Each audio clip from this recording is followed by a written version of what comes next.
News മലയാളത്തിന്റെ സാമൂഹ്യ മാധ്യമ പോസ്റ്റുകൾ നീക്കിയത് സാങ്കേതിക പിഴവ് മൂലമല്ലെന്ന് മെറ്റ. രാജ്യത്തെ നിയമങ്ങൾ ചൂണ്ടിക്കാട്ടി സർക്കാരും അനുബന്ധ സംവിധാനങ്ങളും നൽകിയ റിപ്പോർട്ടുകളുടെ അടിസ്ഥാനത്തിലാണ് നടപടിയെന്നാണ് മെറ്റയുടെ വിശദീകരണം. ന്യൂസ് മലയാളത്തിന് ഔദ്യോഗികമായി നൽകിയ മറുപടിയിലാണ് വിശദീകരണമുള്ളത്. വിശദാംശങ്ങളുമായി നമ്മോടൊപ്പം ഗൗതമുണ്ട്. ഗൗതം, ഈ മെറ്റ ആദ്യം നൽകിയൊരു വിശദീകരണം നോക്കുകയാണെങ്കിൽ ഇതൊരു സാങ്കേതിക പിഴവെന്ന് പറഞ്ഞ് മാറ്റുകയായിരുന്നു. പക്ഷേ ഇപ്പോൾ അത് തിരുത്തുകയാണ്. ഇപ്പോൾ പറയുന്നു ഇത് സർക്കാർ നൽകിയ റിപ്പോർട്ടിന്റെ അടിസ്ഥാനത്തിലാണെന്ന് പറയുന്നു. അങ്ങനെയെങ്കിൽ മെറ്റ ഈ വിഷയത്തിൽ കൈയൊഴിയുകയല്ലേ? അഞ്ജലി, തീർച്ചയായിട്ടും മെറ്റയെ സംബന്ധിച്ചിടത്തോളം നിരവധി കേസുകളാണ് ഇതേപോലെ റിപ്പോർട്ട് ചെയ്തിരിക്കുന്നത്. അതായത് വാർത്തകൾ കാണാനില്ലാത്ത, പ്രത്യേകിച്ച് സംസ്ഥാന മുഖ്യമന്ത്രിമാർക്കെതിരായ വാർത്തകളും അതോടൊപ്പം തന്നെ വാർത്താ കാർഡുകളും ഒക്കെ കാണാതായ സംഭവങ്ങൾ വിവിധ ചാനലുകളും അതോടൊപ്പം തന്നെ ചാനലുകൾക്കപ്പുറത്തേക്ക് ഓൺലൈൻ മാധ്യമങ്ങളും ഉൾപ്പെടെ വ്യക്തികളും ഉൾപ്പെടെയൊക്കെ ആക്ഷേപവുമായി രംഗത്ത് വരുന്നൊരു സാഹചര്യം ഉണ്ടായിരുന്നു. ഇതിൽ ഒരു ഘട്ടത്തിൽ മുഖ്യമന്ത്രി വി.ഡി. സതീശൻ തന്നെ വിശദീകരണം നൽകിയത് സർക്കാർ സംവിധാനങ്ങളോ മറ്റോ ഇത്തരത്തിൽ പോസ്റ്റുകൾ നീക്കം ചെയ്യുന്നതിന് വേണ്ടി ആവശ്യപ്പെട്ടിട്ടില്ല, അത്തരം ആവശ്യം മുന്നോട്ട് വയ്ക്കുന്ന ഒരു സാഹചര്യം ഉണ്ടായിട്ടില്ല എന്ന് മുഖ്യമന്ത്രി വാർത്താ സമ്മേളനത്തിൽ വിശദീകരിച്ചിരുന്നു. പക്ഷേ ആ വിശദീകരണത്തെ കൂടി തള്ളുന്ന രീതിയിലാണ് ന്യൂസ് മലയാളത്തിൻ്റെ വാർത്തകൾ വെട്ടിപ്പോയതുമായി ബന്ധപ്പെട്ട് അല്ലെങ്കിൽ നീക്കം ചെയ്തതുമായി ബന്ധപ്പെട്ട് നമ്മൾ ഔദ്യോഗികമായി നൽകിയ പരാതിന്മേൽ അല്ലെങ്കിൽ ആവശ്യപ്പെട്ട് എന്താണ് അതിൻ്റെ കാരണമെന്ന് ചോദിച്ച് നൽകിയ മെയിലിന് മറുപടിയായി ഇപ്പോൾ മെറ്റ പ്രതികരിച്ചിരിക്കുന്നത്. ആ പ്രതികരണത്തിൽ പറയുന്നത് ഈ ഓരോ സ്ഥലത്തെയും കണ്ടന്റിനെ നിയന്ത്രിക്കുന്നത് സംബന്ധിച്ച് രണ്ട് രീതിയിലാണ് മെറ്റ പ്രവർത്തിക്കുന്നത്. അതൊന്ന്,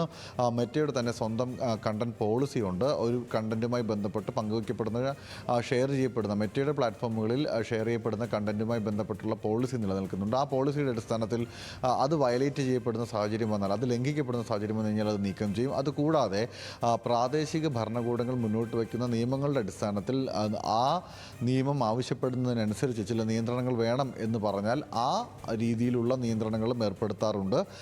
നിലവിൽ സംഭവിച്ചിരിക്കുന്നത്, നമ്മുടെ വാർത്തകൾ വെട്ടിപ്പോയതുമായി ബന്ധപ്പെട്ട് സംഭവിച്ചിരിക്കുന്നത്, അത്തരത്തിൽ ചില ആളുകൾ ആവശ്യപ്പെട്ടു, സർക്കാരും അതോടൊപ്പം തന്നെ കോടതിയും ഉൾപ്പെടെയുള്ള ആളുകൾ വഴി ചില റിപ്പോർട്ടുകൾ മെറ്റയ്ക്ക് ലഭിച്ചു. ആ മെറ്റയ്ക്ക് ലഭിച്ച റിപ്പോർട്ടുകൾക്കകത്ത് നിയമലംഘനം ഉണ്ടാകുന്ന അല്ലെങ്കിൽ ഈ നാട്ടിലെ നിയമത്തെ ലംഘിക്കുന്ന തരത്തിൽ അല്ലെങ്കിൽ ആ നിയമലംഘനങ്ങൾ നടത്തിയതാണ് ഈ കണ്ടന്റുകൾ പങ്കുവച്ചിരിക്കുന്നത് എന്ന് ചൂണ്ടിക്കാട്ടിയതിൻ്റെ അടിസ്ഥാനത്തിലാണ്, ആ ഒരു വിലയിരുത്തലിലാണ് ഈ നടപടിയിലേക്ക് കടന്നത് എന്നാണ് മെറ്റ നൽകുന്ന വിശദീകരണം. അതായത് കൃത്യമായി തന്നെ വാർത്തകൾ പങ്കുവച്ചിരിക്കുന്ന വാർത്തകളുടെ കണ്ടന്റുകൾ നിയമവിരുദ്ധ കണ്ടന്റുകളാണെന്ന് മെറ്റയെ ബോധ്യപ്പെടുത്തിയതിൻ്റെ അടിസ്ഥാനത്തിലാണ് നടപടി ഉണ്ടായിരിക്കുന്നത് എന്നാണ് മെയിൽ വഴി മെറ്റ ഔദ്യോഗികമായി നൽകുന്ന മറുപടിയിൽ ഇപ്പോൾ വ്യക്തമാക്കിയിരിക്കുന്നത്. അപ്പോൾ സ്വാഭാവികമായും നേരത്തെ മുഖ്യമന്ത്രി ചൂണ്ടിക്കാണിച്ചത് ഒരു സാങ്കേതിക പിഴവാണ് മെറ്റയ്ക്ക് സംഭവിച്ചത് എന്നാണ്.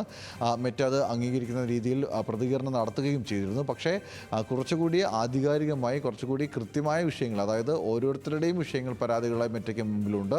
ആ ഓരോ പരാതിയിലും മെറ്റ നൽകുന്ന വിശദീകരണങ്ങൾ ആകമൊത്തത്തിൽ പരിശോധിച്ച് കഴിഞ്ഞാൽ സംഭവിച്ചത് സാങ്കേതിക തകരാറല്ല, മറിച്ച് ഈ നിയമങ്ങളുമായി ബന്ധപ്പെട്ട് നൽകിയിട്ടുള്ള റിപ്പോർട്ടിൻ്റെ അടിസ്ഥാനത്തിൽ ആ റിപ്പോർട്ട് പരിഗണിച്ചുകൊണ്ട് എടുത്തിട്ടുള്ള നടപടി തന്നെയാണ് എന്ന് വ്യക്തമാക്കുന്നതാണ് ഔദ്യോഗികമായി പങ്കുവയ്ക്കുന്ന മറുപടികളിൽ നിന്ന് വ്യക്തമാക്കുന്നത്. അതായത് റിപ്പോർട്ട് നൽകിയതിൻ്റെ അടിസ്ഥാനത്തിൽ ഈ പ്രചരിച്ച കാര്യങ്ങളൊക്കെ തന്നെ നിയമവിരുദ്ധമായ കണ്ടന്റുകളാണ്, ഈ രാജ്യത്തിൻ്റെ നിയമങ്ങളെ ലംഘിക്കുന്നതാണ് എന്ന് മെറ്റയെ ആരോ ബോധ്യപ്പെടുത്തുകയും ആ ബോധ്യത്തിൻ്റെ അടിസ്ഥാനത്തിൽ നടപടി സ്വീകരിക്കുകയും ചെയ്തതാണ് എന്ന നിലയിലേക്ക് തന്നെ കാര്യങ്ങൾ എത്തുന്നു എന്നാണ് ഈ ഘട്ടത്തിൽ വിലയിരുത്താൻ കഴിയുന്നത്.